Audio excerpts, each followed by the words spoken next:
এই নিন স্যার আপনার ল্যাপটপ, ভাইরাস ঢুকে গেছে, আমি ফরম্যাট করে ঠিক করে দিচ্ছি। Thank you.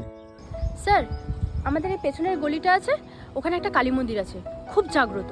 চলুন না স্যার একবার দর্শন করে আসবেন। হ্যাঁ, না না মানে আমি পরে একদিন যাব। হ্যাঁ ঠিক আছে। চলুন না স্যার, বেশি সময় লাগবে না, 2 মিনিট লাগবে। আর আপনার কোনো অসুবিধা হবে না, আমি তো আছি আপনার সাথে।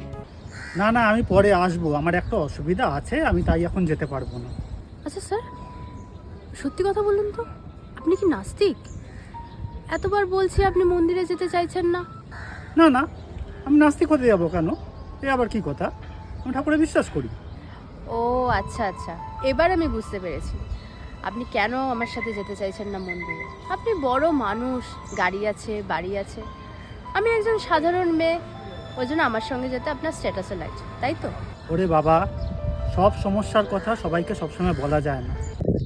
আচ্ছা, এবার আমি বুঝতে পেরেছি, আমি আনম্যারিড, আপনি বিবাহিত, আমার সঙ্গে মন্দিরে গেলে লোকে দুটো কথা বলবে, এই জন্য আপনি ভয় পাচ্ছেন।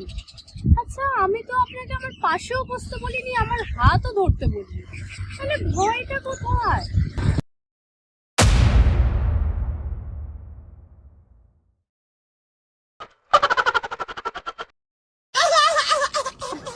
এবার খুশি তো? না না স্যার, ঠিক আছে, মনের ভক্তিটাই আসল ভক্তি। আপনি মন্দিরে পরে আসবেন, কোনো অসুবিধা নেই। আজকে আমি আসছি, হ্যাঁ।